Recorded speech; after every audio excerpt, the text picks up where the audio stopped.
Donc Jean-Pierre Rochard, directeur de Bateaux de Bretonne et Bretonne Service, les deux associations. Alors nous formons ce que nous appelons un ensemblier, c'est-à-dire que les deux associations se complètent.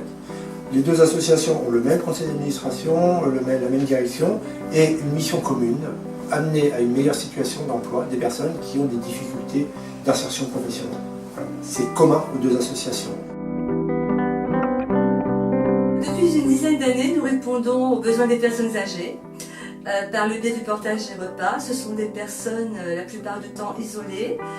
Nous sommes une équipe de 4 personnes.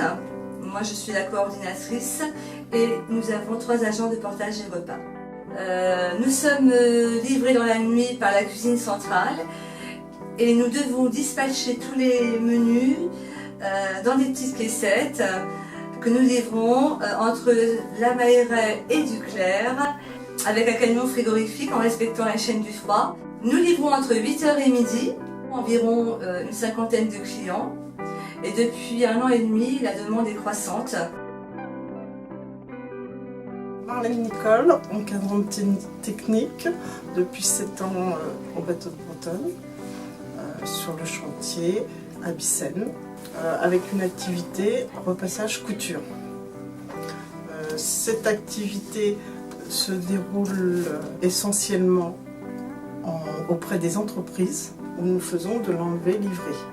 On traite en linge, on le ramène 3 jours après. Pour les services de couture, c'est pareil, on a aussi auprès des entreprises, mais les deux services sont aussi ouverts à tout public qui peut déposer soit dans nos locaux, au trait, ou à Côte-Bec-en-Caux. Pour la couture, le chantier est composé de 16 salariés. Pour le repassage, on fait sur place ou à enlever. Dès qu'une bannette arrive ici, nous pesons et nous contrôlons tout le contenu de la bannette. Et après, elle est traitée au repassage. Une fois que c'est traité, le dernier contrôle se fait par moi. Moi, je pense que le chantier d'Avicenne est bien parce qu'on peut proposer plusieurs activités pour remettre les salariés dans le monde du travail. Le support est différent. D'un côté, on a des chantiers d'insertion, de l'autre, une association intermédiaire qui fait le lien entre des donneurs d'ouvrage et des demandeurs d'emploi. Mais dans les deux cas, les personnes sont accompagnées par des conseillers en insertion dans leur projet professionnel. On a au total 6 chantiers d'insertion, donc on accompagne 88 salariés en parcours. Notre travail, c'est de déjà recruter ces personnes sur nos chantiers et puis diagnostiquer avec eux leurs freins à l'emploi. Et ensuite, on travaille avec un certain nombre de partenaires pour lever les freins à l'emploi des personnes qu'on accompagne. On travaille le projet professionnel des salariés en les mettant en situation de travail par des périodes de mise en situation en milieu professionnel. Donc chacun vient avec son projet. Ce qu'on fait, c'est juste au support d'activité. On ne demande pas d'être spécialiste en espace vert ou d'être spécial en environnement nature. Ce qu'on veut, c'est vous accueillir avec votre projet et nous, on vous accompagne. Et l'encadrant s'occupe, moi je m'occupe de la partie technique. Et donc après nous on travaille sur les chantiers avec eux, leurs projets pro. Et ensuite, quand les personnes le souhaitent, ils peuvent aller en formation. Et l'idée c'est vraiment d'aller vers un emploi durable à la sortie de nos chantiers. Nous, en fonction de nos besoins, nous commandons des journées d'intervention. Et donc les équipes viennent à 5-6 personnes avec un encadrant et réalisent principalement des prestations qui concernent du débroussaillage, mais en particulier de l'entretien de massifs, du désherbage de voies.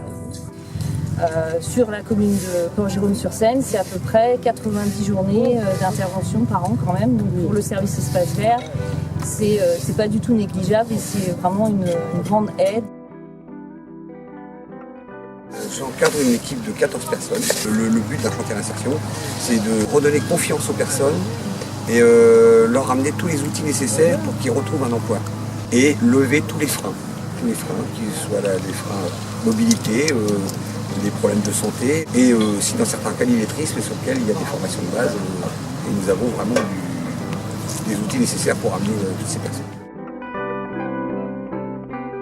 L'idée du bateau de Bretonne à Saint-Laurent-de-Brévedent, c'est de développer la vente de nos produits et de pouvoir faire une activité tous les mercredis après-midi avec des enfants. Aujourd'hui, nous avons 15 personnes qui travaillons sur le bateau de Bretonne à Saint-Laurent-de-Brévedent, 12 personnes à l'extérieur et 3 personnes au maraîchage. Nous avons l'honneur d'avoir la certification CEDRE. Donc c'est une démarche qualité spécifique aux structures d'insertion par l'activité économique.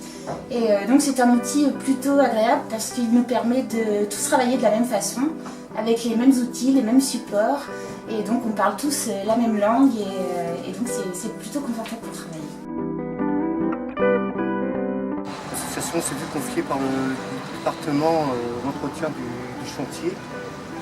C'est-à-dire que effectivement, nos missions consistent à ramasser les détritus sur le chantier, l'entretien aussi des espaces verts, dévégétaliser les murs. Et actuellement, on a une nouvelle mission qui consiste à restaurer les thermes et certains murs dans les vomitoires du théâtre.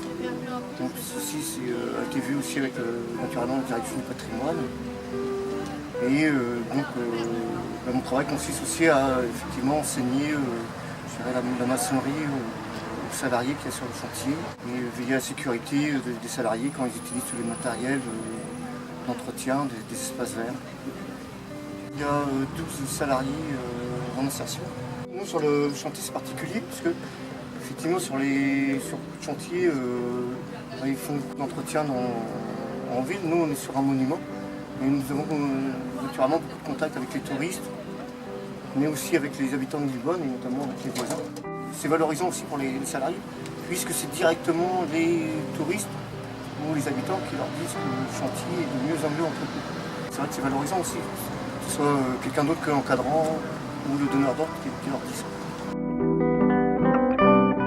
Les salariés qui sont recrutés en chantier sont dans une situation réelle de production. On ne fait pas semblant, ce n'est pas du fictif, ce n'est pas de l'occupationnel, mais on est dans une situation réelle de production.